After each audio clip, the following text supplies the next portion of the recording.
concocté par Binge Audio.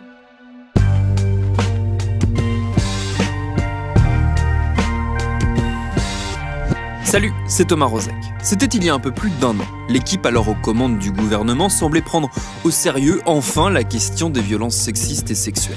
On consultait à tour de bras, on organisait des tables rondes, des discussions, un Grenelle, cette spécificité française qui entérine notre passion pour la concertation. La France entière semblait se convertir enfin à l'idée qu'il y avait un problème, que l'on pouvait et devait utiliser le terme de féminicide pour en souligner l'ampleur et que l'on n'allait pas rester les bras croisés. On nous avait même dit que l'égalité entre les femmes et les hommes, celle qui sous-tend toutes les luttes féministes, était la grande cause du quinquennat. C'est long un an, il s'en passe des choses. Et de fait, 12 mois après ces effets d'annonce, la situation a bien changé, à tel point qu'au ministère de l'Intérieur, l'un des postes clés de tout gouvernement qui se respecte, on a nommé un homme accusé de viol.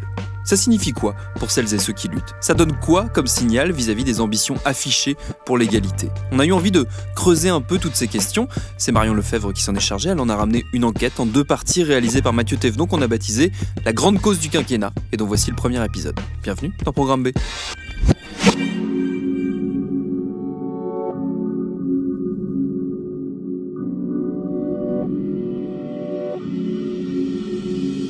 Des grands dîners payés avec l'argent du contribuable, des assistants supposés fictifs au Parlement européen, des prises illégales d'intérêt. Quand on est membre du gouvernement d'Emmanuel Macron et soupçonné ou mis en cause dans de telles affaires, comme François de Rugy, Sylvie Goulard ou Richard Ferrand et d'autres, parfois même sans poursuite judiciaire, on démissionne. Pour une accusation de viol, les choses ne sont pas aussi simples.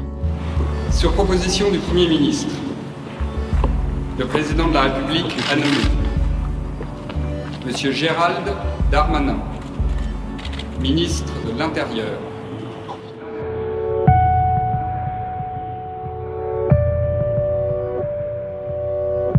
C'est ce que raconte l'affaire Darmanin.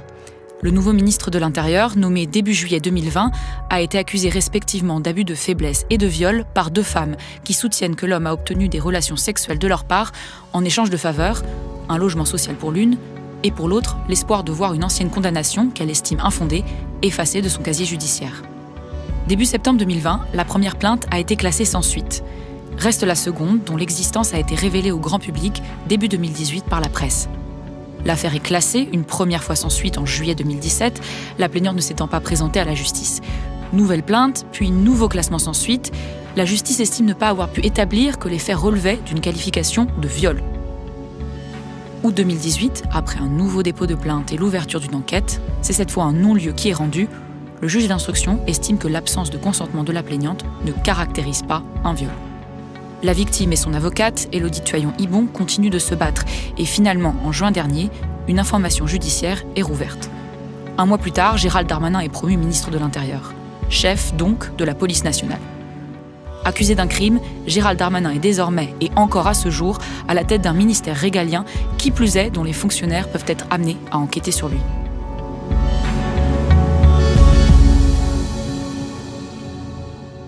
C'est du jamais vu pour la Ve République, qu'un ministre en fonction, accusé de viol, non seulement ne démissionne pas, mais reçoive même une promotion. De l'action et des comptes publics, Gérald Darmanin devient ministre de l'Intérieur. Logiquement, c'est donc l'une des premières questions que j'ai posées aux femmes que j'ai interviewées pour cet épisode. Quelle avait été leur réaction quand la nouvelle composition du gouvernement avait été révélée? Et systématiquement... Ma première réaction, je suis restée complètement estomaquée, de tant de culot en fait. Élodie Tuaillon-Hibon, l'avocate de Sophie Patterson-Spatz, qui a porté plainte pour viol contre Gérald Darmanin. Et oui, si vous vous le demandiez, elle est aussi la sœur de Victoire Tuaillon, l'autrice du podcast Les couilles sur la table que nous produisons. Vraiment, enfin, je me suis dit... c'est incroyable ce qui se passe, ce qui est en train de se passer dans notre pays, en fait. C'est incroyable.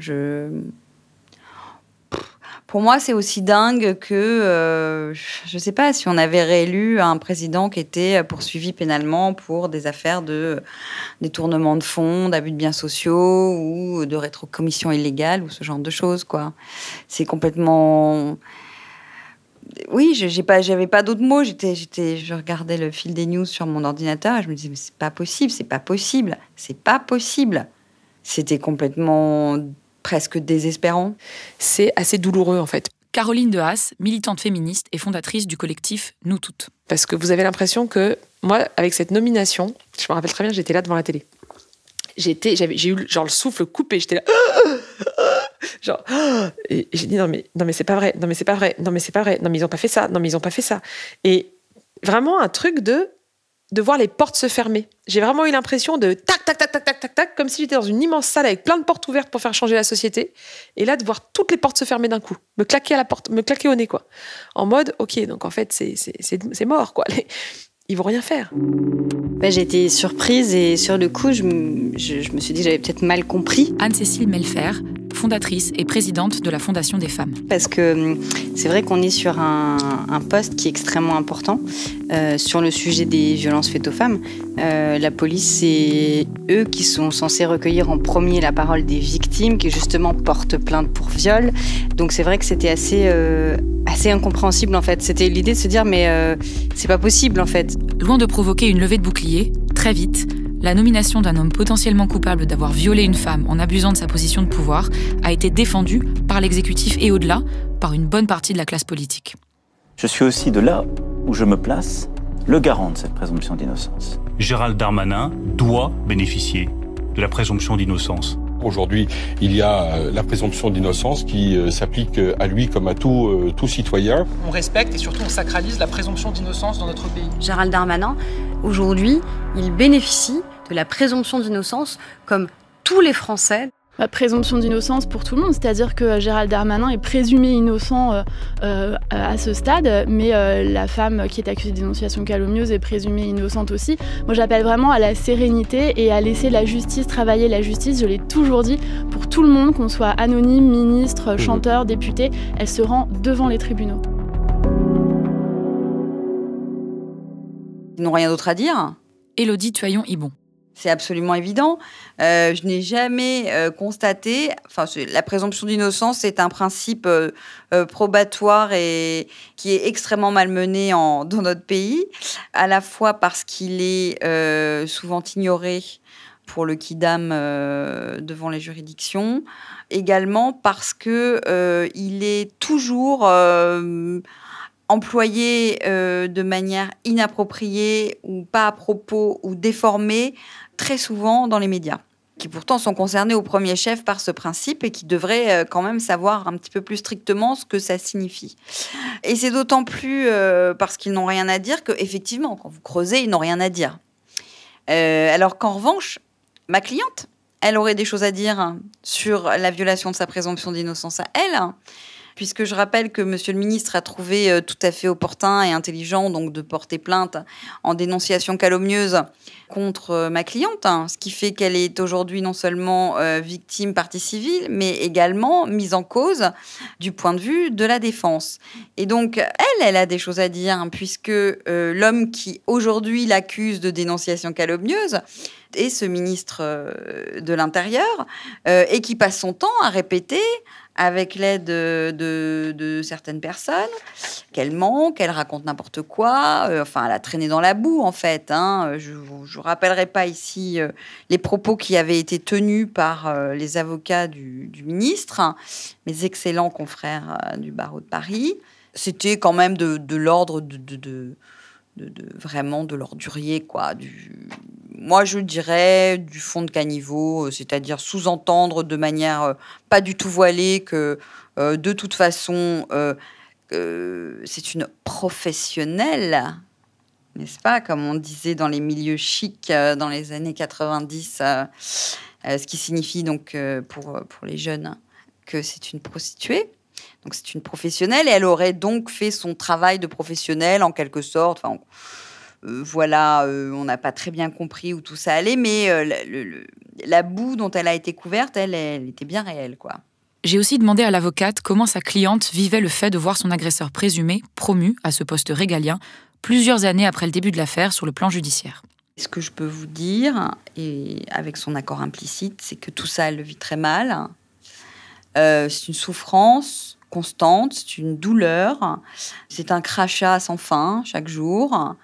C'est la tenaille d'une injustice renouvelée. C'est une impression de grande solitude face à un mur de pouvoir masculin, d'hommes qui se sont ligués véritablement les uns avec les autres contre elle pour la faire taire. Je ne sais pas si vous vous souvenez quand M. Darmanin a dit ça. Moi, je fais l'objet d'une calomnie, monsieur. Je ne souhaite à personne d'être accusé à tort. Et je ne souhaite même pas à mon pire ennemi d'être victime de la chasse à l'homme à laquelle je suis aujourd'hui. Chasse à l'homme. Oui, je suis l'objet. Vous savez, ça fait depuis 3 ans qu'il y a eu 3 décisions de justice dans la même décision qui ont conclu à une absence totale d'infraction. 3 décisions de justice. Et aujourd'hui, pour des raisons politiques, que je vois Madame Dati, je vois Madame Pécresse, pour des raisons politiques désormais, on cherche à affaiblir, et après tout peut-être reste le jeu politique et le jeu médiatique. On cherche à affaiblir le gouvernement du président de la République. C'est vraiment essayer de méconnaître la réalité. La réalité, c'est une situation de pouvoir, une situation de domination, y compris jusque sur la procédure qui le concerne, d'un homme qui est un homme politique, déjà aguerri, qui a énormément d'entre-gens, qui sait faire jouer très rapidement tous ses réseaux. Bien évidemment, ma cliente n'a absolument pas le pouvoir de faire de son côté, même si elle a reçu beaucoup de soutien de personnes anonymes, et principalement de femmes, ce qui lui a fait extrêmement chaud au cœur. Donc c'était vraiment une tentative de retournement extrêmement pervers. Sans psychologiser, on est là dans la propagande. On voit bien qu'il y a un cabinet de conseil, on voit bien qu'il y a une espèce de cabinet de communication qui est en train de gérer la communication du ministre. C'est vraiment... le faux est un moment du vrai, la victime, c'est l'accusé.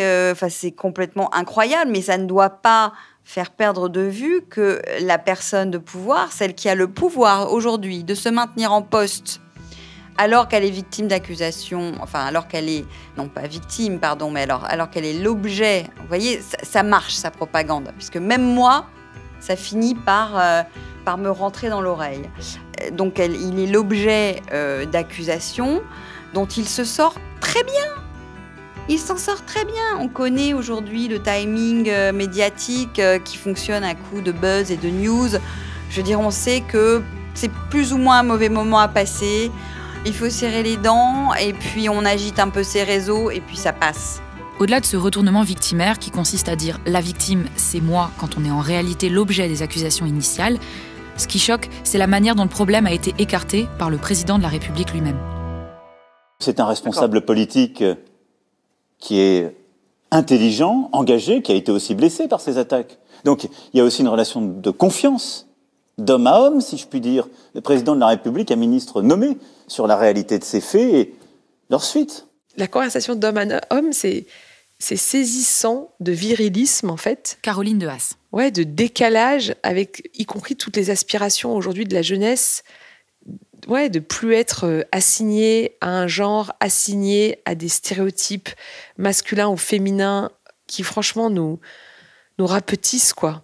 Nous enferment, nous rapetissent. Et quand Macron dit on a une conversation d'homme à homme, au-delà de ce que ça dit d'un truc juridique, quoi. C'est-à-dire que le mec, il considère qu'on peut régler les problèmes de plainte pour viol en ayant une discussion d'homme à homme. Donc, je vois, c'est quoi là, sa vision de la justice en France, quoi. C'est quand même assez flippant.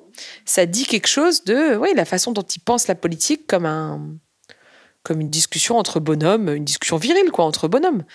Et en disant ça, de fait, il raconte l'histoire d'un monde politique dans lequel les femmes n'ont pas leur place, dans lequel toutes les personnes qui ne se définissent pas comme hommes, qui ne veulent pas être assignées à tout ce qu'on met autour des stéréotypes autour du bonhomme, quoi, je mets des guillemets à bonhomme, on est exclu de ça, quoi. Ouais, il dessine un monde duquel on est exclu, en fait.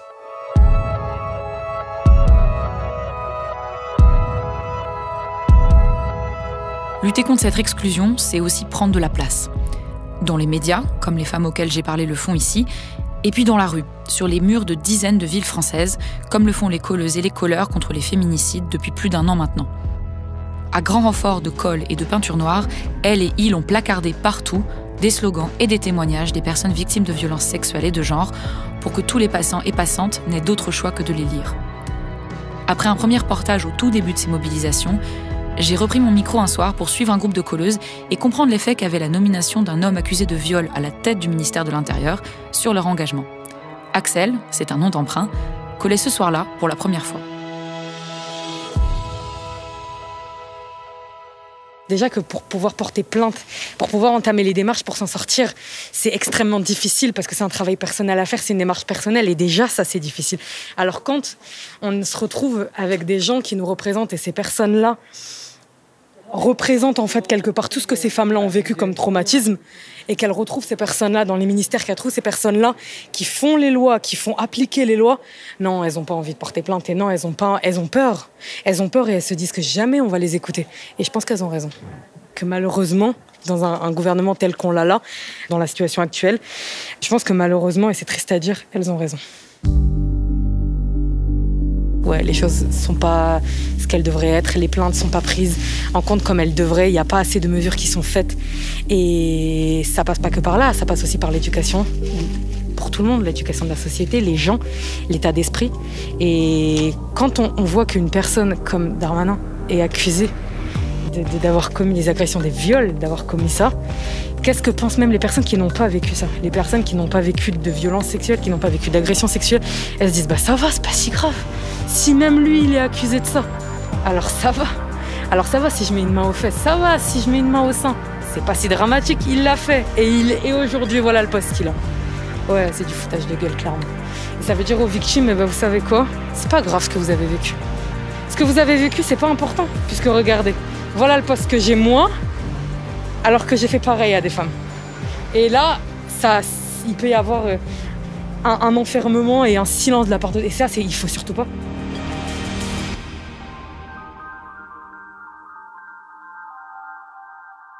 À partir du moment où le chef de la police est un violeur présumé, ça donne le ton de cette institution, mais on le savait déjà avant. À la limite, maintenant, ça ne fait que légitimer le tout, quoi. Mais je crois qu'on le savait déjà et qu'on avait assez peu d'espoir. Là, c'est juste, ok, c'est un deal, quoi. C'est bon, c'est acté. La police est raciste et LGBT-phobe et sexiste et violente.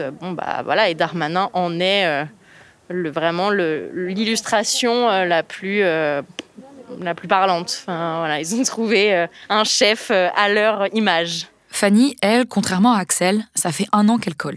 Donc le Grenelle contre les violences organisé par le gouvernement, la cérémonie des Césars, la nomination de Gérald Darmanin, elle a collé en fonction de toute cette actu qui lui tombait dessus. Et quand d'autres auraient été découragés, elle et ses camarades, elles ont été galvanisées. C'est ça qui est merveilleux, c'est que il y a un truc fort qui nous relie tous et toutes, et qui est dur parfois, franchement, qui est super violent quand on se prend de ce genre d'infos, genre Darmanin, ministre de l'Intérieur. C'est une sacrée baffe dans la gueule, ça c'est sûr. Je pense d'ailleurs qu'on était tout un peu en gueule de bois le lendemain, comme le lendemain des Césars, comme tous ces petits jalons de violence qui ont jalonné l'année, justement. Mais en même temps, par ailleurs, on trouve, je pense, dans ce mouvement, une puissance folle. Oui, évidemment, le but à long terme, c'est que les choses changent, mais on se rend bien compte que les choses ne changent pas grâce à eux. Donc on s'auto-organise, parce que sinon on meurt. Donc on n'a pas le choix. Et en plus, on est beaucoup plus puissante. Enfin, c'est un truc incroyable. On se sent beaucoup plus en sécurité entre nous. Enfin, je veux dire, maintenant, pour beaucoup, c'est plus safe d'appeler une sœur de lutte que d'appeler les flics quand il arrive quelque chose. Enfin, on peut s'auto-organiser beaucoup plus rapidement, de façon beaucoup plus forte. Et le sentiment de sécurité et de puissance, on se l'auto-gère, quoi. Enfin, et encore une fois, on n'a pas besoin d'une institution ou d'un homme, en fait, pour légitimer ça.